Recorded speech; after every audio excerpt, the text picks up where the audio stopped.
There is a specific kind of silence that only exists in a room full of people. You felt it. In the middle of a glowing city, surrounded by the digital hum of 1,000 connections, a sudden cold realization settles in your chest. You are utterly, hauntingly alone. We've been told that loneliness is a modern epidemic, a glitch in our social software. But the ancient Stoics knew a secret, a forgotten cure buried in the crumbling marble of history that suggests we are looking for the solution in all the wrong places. Most people think Stoicism is about becoming a statue, cold, unfeeling. They are wrong. In fact, if you misunderstand the concept we'll discuss in Chapter 6, The Fortress of One, you might actually end up more isolated than when you started. It is the most dangerous technique in the Stoic arsenal, yet it is the only one that makes the rest of this philosophy work. But before we can reach that fortress, we have to understand why your mind is currently lying to you about the people standing right in front of you. Chapter 2. The Architecture of the Void.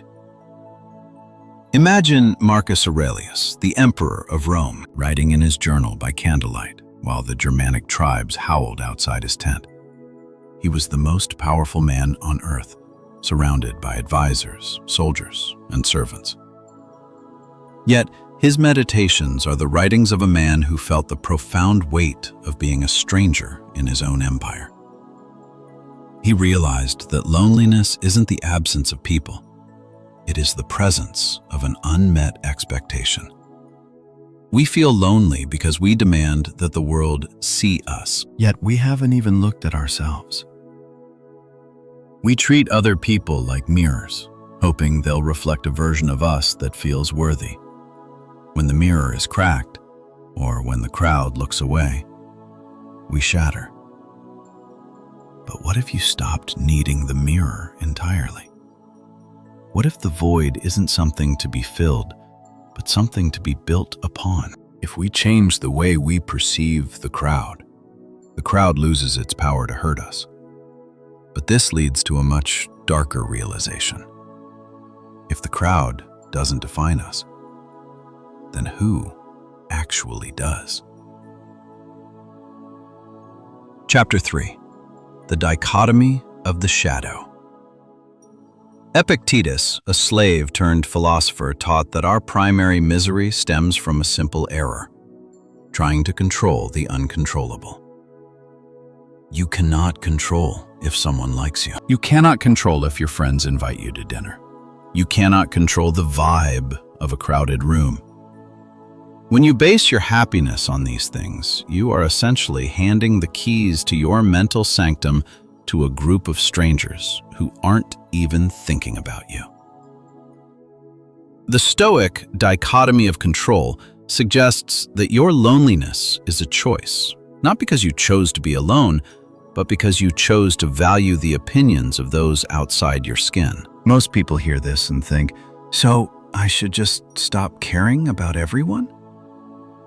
No, that is the apathy trap, and it is where most modern seekers lose their way. If you simply stop caring, you don't become a Stoic. You become a ghost. The real question isn't how to stop caring, but how to care about the only thing that actually exists.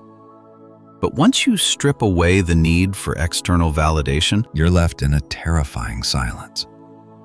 What happens when the masks fall off and there's no one left to perform for?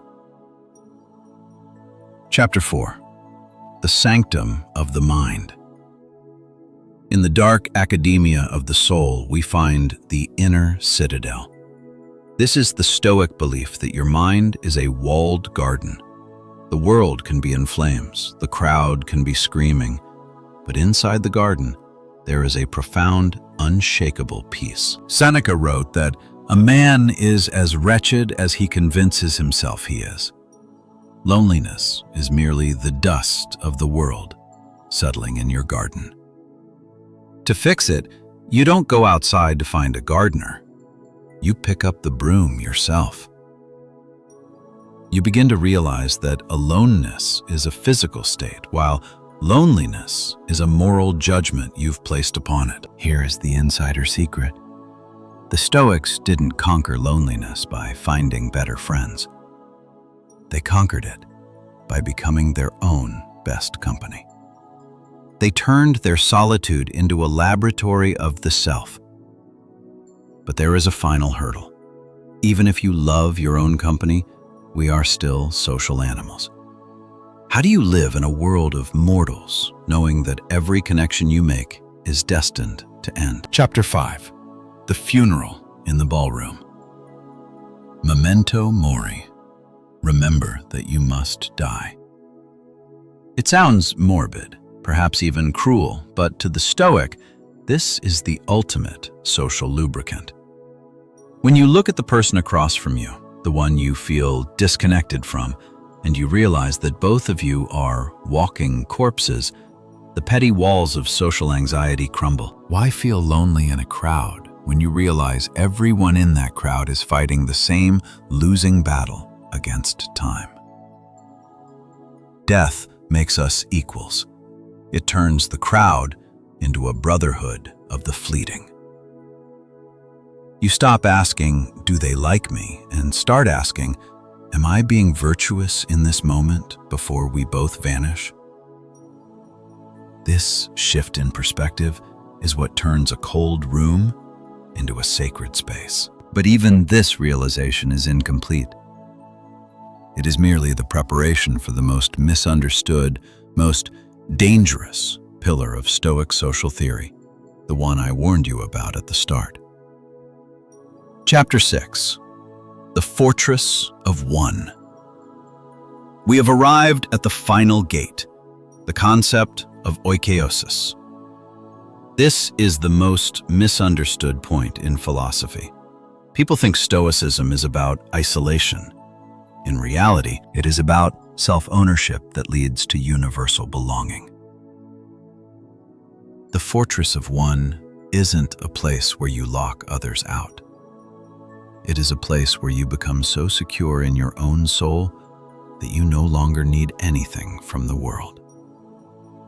And here's the paradox. It is only when you no longer need people that you can finally love them. Loneliness is a form of hunger, and you cannot be a good friend, a good lover, or a good citizen if you're starving. You will be a predator, hunting for attention to fill your own void. Stoicism fixes loneliness by feeding you from the inside. It makes you a fortress of one, so that you can walk into any crowded room not as a beggar seeking scraps of validation, but as a sovereign ruler offering your presence as a gift. You aren't lonely because the world is crowded. You are lonely because you haven't yet moved into your own home. The door is open. The lamp is lit. Will you finally step inside?